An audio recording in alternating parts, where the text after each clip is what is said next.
Hi guys, and welcome back with another edition of Kickoff Conversation. And this is the special Europa League edition, जिसमें हम भाई बात करने जा रहे हैं यूरोपा लीग के बारे में, the new Europa league format, the league format with 36 teams. और कुछ लोगों को ये पसंद आ रहा है, कुछ लोगों को नहीं आ रहा। There are mixed opinions regarding the Europa League no new format. तो गोइंग फॉरवर्ड, उससे पहले मैं ज़रा यूरोपा लीग का थोड़ा फॉर्मेट एक्सप्लेन कर दूं। जिन लोगों को नहीं पता उन लोगों को भी पता लग जाए, बिकॉज इट्स वेरी न्यू, पहली दफ़ा आया है and there are mixed opinions. तो सबसे पहले भाई चलते हैं पॉट्स की जानिब। तो देयर वर 4 पॉट्स जिसमें 9 टीमें ईच पॉट में थी। सो बेसिकली यूरोपा लीग और चैंपियंस लीग का सेम फॉर्मेट है। सो नौ टीमें हर पॉट में थी एंड ईच पॉट से जो है वो आपको 2 टीमें मिलनी थी, one home one away. So that was how the format, the draw had to be made, और it was totally computerized और random based sampling हुई है। हर पॉट से जो है वो 2 टीमें मिली हैं। और yes, you cannot be drawn against your own country team, ये भी एक उसका रूल था। और एक ही कंट्री की 2 टीमें भी नहीं आपको मिल सकती थी, तो ये भी एक रूल था। तो ये सारे रूल्स के बाद जो है वो मैनचेस्टर यूनाइटेड का जो है ये ड्रॉ, हमें 8 टीमें मिल चुकी हैं हर पॉट से जो 2 टीमें मिली। और जिसमें हमारे पास रेंजर्स है, पोर्टो है, और फेनेर्बाचे है, और कौन सी टीम है, पीओके यस, एफसी 20 ग्लिम्ट, हैं। विक्टोरिया पिजन, ट्वेंटे और एफसी। मतलब ड्रॉ तो मेरा ख्याल है इससे ज्यादा अच्छा ड्रॉ आपको मिल नहीं सकता। वली भाई क्या कहेंगे? देखिए, दो अलग बातें। पहले तो फॉर्मेट की आप जाएं तो मैं डिटेल में बाद में बात कर लेते हैं। ड्रॉ की अगर बात करें, ड्रॉ ऐसा ही जो जो फॉर्मेट है उस हिसाब से टीम्स आपको जो देखें, रेंजर्स और पोर्टो जो आपको टीम्स मिली हैं, मतलब इस पूल में ऐसी कोई टीम नहीं है जो आपको ये फील हो कि जी शायद इनसे हम नहीं जीत सकते या नहीं जीते, होम और अवे। ठीक है, पोर्टो अवे थोड़ा सा एक चैलेंजिंग फिक्चर हो सकता है। अवे ऑब्वियसली यूरोप में सारे मैचेस थोड़े चैलेंजिंग होते हैं, लेकिन ये नेक्स्ट राउंड में सिर्फ क्वालिफाई करने के लिए। और अगेन, अब ये पूल सिस्टम नहीं है, तो आपने टॉप 8 जो पूरे टेबल में है वो नेक्स्ट राउंड में क्वालिफाई करेंगी, तो वो भी माइंड में हमने रखना है कि बाकी, क्योंकि अब सिर्फ आपने इन टीमों को नहीं देखना, बाकी टीमों को भी देखना है कि कौन किधर है। तो ये इंटरेस्टिंग होगा। बाकी मेरे मेरे अपने रिजर्वेशंस हैं, कुछ तहफ्फुज़ात हैं इस फॉर्मेट को लेके, वो एक अलग फॉर्मेट के बारे में क्या कहेंगे आपको? मतलब मुझे मजे का लगा यार, मजे का इस तरह से कि चैंपियंस लीग स्पेसिफिकली अगर देखा जाए तो वहां आपको बहुत तगड़े मैचेस, कुछ बहुत अच्छे मैचेस, बहुत स्पाइसी फिक्सचर्स मिलेंगे। लेकिन उसमें ये है कि यहाँ पे आपका जो लीग है ना, आपकी जो इंडिविजुअल लीग है, कंट्री लीग है, उसका प्रोग्राम बिल्कुल बढ़ जाएगा। बिकॉज आपकी जो वो है, आपकी जो बेंच स्ट्रेंथ है, अगर वो इतनी नहीं है और प्लेयर्स इतने ज्यादा मैचेस खेल रहे हैं, तो पहली इंजरीज का इतने ज्यादा यूनाइटेड तो खास तौर पे last season so many injuries, पूरा स्क्वाड आपका बैक फोर नहीं थे आपकी किसी एक मैच में, अगले मैच में फिर बैक फोर चेंज हो रहा है, तो बहुत ज्यादा इंजरीज के इश्यूज थे। तो अब आप पहले चैंपियन लीग में 6 मैचेस होते थे, अभी आपने 8 कर दिए हैं। उसके अलावा अगर आप 9 से, अगर आप टेबल में 9 से 24 फिनिश करते हैं तो फिर आप प्ले ऑफ खेलेंगे राउंड ऑफ 16 के लिए, वो एडिशनल फिक्सर्स आपने ऐड कर दिए। तो मेरा ख्याल है एक फिक्सचर्स की जो कंजेशन है, उसके अलावा वो अब हर, पहले अगर स्काउटिंग का और जो टीम मैनेजमेंट है, आप अपने ओपोनेंट्स को पहले देखते हो, उस पे एनालिसिस करते हो, जान से पहले हर एक का जो है वो काम भी बढ़ गया, जाहिर है, of course it's a burden on everyone. आपके क्या तहफ्फुज़ात हैं इस बारे में? देखिए, पहले तो पॉजिटिव्स पे जो आप बात करें ना फिक्सचर्स का, एक इन्होंने अच्छा चीज की है जो कि हमने अमेरिकन स्पोर्ट्स में बहुत देखा है, हमने क्रिकेट फ्रेंचाइज क्रिकेट लीग में भी ये एक चीज देखे हैं, जैसे प्ले ऑफ और क्वालिफायर्स का जो यहाँ पे ऑप्शन आता है कि भाई अगर आपको फिक्सचर्स का मसला है, टॉप 8 में क्वालिफाई करें, आपको प्ले ऑफ नहीं खेलने पड़ेंगे, आप फिक्सचर्स का इंसेंटिव मिल गया ना। अगर आप नहीं टॉप 8 में क्वालिफाई करें तो आप एक तरह से वो आपकी पनिशमेंट है कि आपको एक्स्ट्रा फिक्सचर्स खेलने पड़ रहे हैं। तो मैं अब एफए कप के भी इस साल फिक्सचर्स कम होंगे, तो वो उस फॉर्मेट से मुझे इख्तलाफ नहीं है, वो तो चलें ठीक है। और एक और पॉजिटिव ये भी है कि अब आप 7 अलग टीमों से आप, या 8 अलग जो है आपस में आपके वो बन रहे हैं, कंपटीशन आपका उस हिसाब से बन रहा है। तो डिफरेंट जगहों पे आप खेलेंगे। तो देखिए, असल तो एक कमर्शियल डिसीजन ही है ना कि आप जितना ज्यादा टीमें बढ़ा दी आपने आपने उसका फॉर्मेट की आप फैला रहे हैं मजीद, यूरोप में इसको मजीद फॉर्मेट को फैला रहे हैं, वो तो पॉजिटिव है। लेकिन मेरे ख्याल में इससे ना जो कंपटीशन है वो कॉम्प्रोमाइज होता है, क्योंकि जब आप पिछले फॉर्मेट में सब कुछ बराबर था, इवन था, आप हर टीम से होम और अवे खेल रहे हैं, कोई सी चीज को किसी को एडवांटेज नहीं, किसी को डिसएडवांटेज नहीं है। अब आपने कर तो दिया है कि ठीक है आप एक ही पॉट की एक से होम खेलेंगे एक अवे खेलेंगे, लेकिन कोई भी दो मैच बराबर नहीं होते।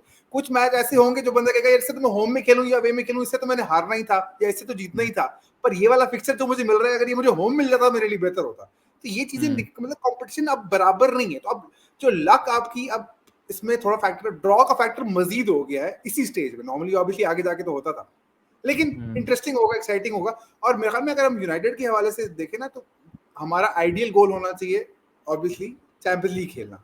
तो चैंपियंस लीग में जब हम होपफुली अगर हम खेलते हैं, आगे जाके क्वालिफाई करते हैं, तब हमें ये यूरोपा लीग का ये फायदा हो सकता है कि आपको डिफरेंट, आपका एक्सपोजर यंग स्क्वाड का हो जाएगा, आप डिफरेंट डिफरेंट जगहों पे खेलेंगे और वो होगा, फायदे हैं। लेकिन मेरे ख्याल में कंपटीशन में थोड़ा लक फैक्टर ड्रॉ का ज्यादा बढ़ गया, मेरा ये ख्याल। हाँ नहीं, लक फैक्टर तो है ऑफ कोर्स, वो तो सारा है। बट पहले ये होता था कि कई ग्रुप्स आपके बिल्कुल डेड हो जाते थे पहले 2 3 4 गेम वीक्स में ही। जो बड़े जिनकी दो दो स्ट्रॉन्ग टीम्स होती थी उनके पॉइंट ज्यादा होते थे, बाकी 2 टीमें बिल्कुल फारिग हो जाती थी। वो चीज है, वो इसमें ये है कि एंड तक आपका थोड़ा इंटरेस्ट भी बना रहेगा। कई दफा आप, क्योंकि लीग फॉर्मेट में तो आप गोल डिफरेंस पे भी जा रहे होते हैं, पॉइंट्स इक्वल हैं तो गोल डिफरेंस पे चले गए। तो मेरा ख्याल है वो एक इंटरेस्टिंग फैक्टर है लीग फॉर्मेट का जो हमें देखने को मिले। चैंपियंस लीग में खास तौर पे बहुत ही जो है वो कातिल कुछ मैचेस हमें देखने को मिलेंगे। यूरोपा लीग में भी कुछ है, बट चैंपियंस लीग में बहुत ज्यादा स्पाइसीनेस जो है ना वो चैंपियंस लीग में बहुत ज्यादा है। यूरोपा लीग एंड यूनाइटेड, मेरा ख्याल है ये एक बेहतरीन चांस है यूनाइटेड के लिए यहाँ पे यूरोपा लीग जीतने का। कोई बहुत ज्यादा स्ट्रॉन्ग टीम्स नहीं है, है लेकिन इतनी ज्यादा नहीं है। मेरा ख्याल है यूनाइटेड के कैलिबर की हैं, यूनाइटेड से नीचे ही हैं। तो आप देखा जाए तो इस साल आपको यूरोपा लीग को टारगेट करना चाहिए। स्पेसिफिकली अगर आप देखें कि लीग में इतनी ज्यादा कंपटीशन बढ़ गया है कि टॉप 4 आना भी जो है वो अब मुश्किल हो चुका है। तो अब ये है कि अगर आप टॉप 4 नहीं आते तो आप यूरोपा लीग जीत के जो है वो अगले साल फिर चैंपियंस लीग के लिए क्वालिफाई कर सकते हैं। ये भी एक आपको इंसेंटिव है यूरोपा लीग का। तो मेरा ख्याल है ये एक चीज है कि मेरा ख्याल है ये एक पॉजिटिव है जो कि यूरोपा लीग को हमें सीरियसली लेना चाहिए। और आई गेस इस ड्रॉ के बाद अगर आप स्पेसिफिकली अगर हर साइड को आप एनालिसिस करें, हर साइड पे Rangers at home, I guess it's a very easy draw. ये जीतना बनता है, ये मैच जीतना बनता है। आपका क्या ख्याल है? I think it's very easy fix. नहीं बिल्कुल, ड्रॉ मैं वही कि जो मैचेस हमारे हैं उनमें तो, लेकिन वही बात है ना, ऑन पेपर की हम बात करें तो कोई इशू नहीं बनता, लेकिन हम फिर चैंपियंस लीग के जिस ग्रुप में फोर्थ आए थे, हम वो ग्रुप के बारे में भी हम यही बात कर रहे थे कि ये तो बड़ा मतलब आगे आपको परफॉर्म करना पड़ेगा, आप कैसा परफॉर्म करते हैं। ऑन पेपर तो इस ग्रुप में कोई कोई इतना बड़ा चैलेंज नहीं है। रेंजर्स और पोर्टो में मेरा नहीं ख्याल इतनी बढ़िया। और पूरे यूरोपा लीग में आप अगर टीम की क्वालिटीज देख लें तो जैसा आप कह रहे हैं कि अच्छा एक वो टारगेट करना चाहिए इसको, लेकिन वही बात है कि पहले हमें अपनी लीग को कॉम्प्रोमाइज नहीं करना, ये बहुत जरूरी है। ठीक है आपका एक एडिशनल कंपटीशन है, ठीक है एक और आपका रूट है यूरोपियन चैंपियंस लीग, सारा उस चीज के लिए, लेकिन यहाँ पे आप अपना स्क्वाड को जो डेप्थ है उसको यूटिलाइज करें। आपकी प्रायोरिटी फिर भी लीग होनी चाहिए। हाँ नहीं, नो डाउट। जैसे सेंटर बैक्स हैं, लिंडलॉफ है, मैगवायर है, आपका लेनी यूरो भी आ जाएगा। तो आई गेस आपके पास स्क्वाड डेप्थ इस सीजन यूनाइटेड के पास इनफ है। May be not in the centre of the pitch, midfield I would say कि इतनी ज्यादा हमारे पास डेप्थ मिडफील्ड में नहीं है, लेकिन वहां आपको कॉलियर को लाना पड़ेगा। मे बी कोबी माइनो पे बहुत एक्स्ट्रा प्रेशर आए, एक्स्ट्रा फिक्सर्स खेले वो। तो ये एक चीज है। फेनेर्बाचे अवे, जोजे मोरिन्यो, फुटबॉल हेरिटेज, इस ये स्पाइसी फिक्सचर होने वाला है। इस मेरा ख्याल है ये एक जो है ना इन पूरे सारे मैचेस में ये फिक्सचर है। I am looking forward to Fenerbahce versus Manchester United. और फ्रेड आ गए हैं वहां, अमराबाद चला गया उधर, तो एक्स प्लेयर्स भी खेल रहे हैं, एक्स मैनेजर के अगेंस्ट खेलेंगे। इसके बारे में क्या कहेंगे? मेरा ख्याल में ये मोरिनियो जो है ना, अब मतलब बहुत ज्यादा एक मतलब पुरानी कहानी है मोरिनियो। मतलब वो अभी आगे मतलब जिक्र आता है, लोग बातें करते हैं, एक बज क्रिएट होती है, बट वो देखिए वो अलग बात है कि हम फेनेर्बाचे से फिर रिगार्डलेस ऑफ मोरिनियो हमारी अपनी अनप्रेडिक्टेबिलिटी अलग है कि हम किसी से भी हार सकते हैं इस ग्रुप के अंदर, इसमें कोई शक नहीं है।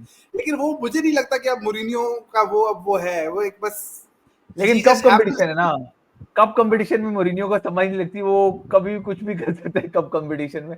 उसमें मोरिनियो बहुत अनप्रिडिक्टेबल है मेरा ख्याल है। अब कभी आप नहीं भी प्रिडिक्ट कर रहे होते थे, मोरिनियो भाई कहीं ना कहीं से वो कप जितवा देता था। और ऐसे मैचेस जो क्रूशियल होते हैं, नॉकआउट्स होते हैं, इनमें इनमें जरा जोजे मोरिनियो जो है ना वो एक अलग ही एक वो, बेशक आप ना अच्छा खेलें लेकिन जो है at the end of the day you are able to win the match. तो ये एक चीज है, बट लेट्स सी, ये मुझे एक इंटरेस्टिंग फिक्सर लग रहा है इस ग्रुप का। इसके अलावा तो मेरा ख्याल है ऑल आर विनेबल। आपको आपको टोटली ये जो है वो टॉप 8 के लिए आपको उसमें फिनिश करना चाहिए, and you should finish in directly in the round of 16, जो कि मेरा ख्याल है ऑलमोस्ट जैन के एंड या फेब में जो है वो खेले जाएंगे। तो भाई ये था एक छोटी सी discussion about Europa League, the new format, और मैनचेस्टर यूनाइटेड के जो ओपोनेंट्स हैं उनके बारे में हमने थोड़ी सी डिस्कशन की। इजी फिक्सचर्स होने चाहिए on paper, at least they are quite winnable almost all of them, but in actual अब स्क्वाड डेप्थ क्या बनती है, इंजरीज किस तरह से होती हैं, फिटनेस किस तरह से प्लेयर्स की होती है, वो उस पर भी बहुत ज्यादा डिपेंडेंट है, because you should not compromise the league, Premier League. तो ये था। और कोई बात करना चाहेंगे इससे पहले हम फिर एंड करें बस पॉडकास्ट?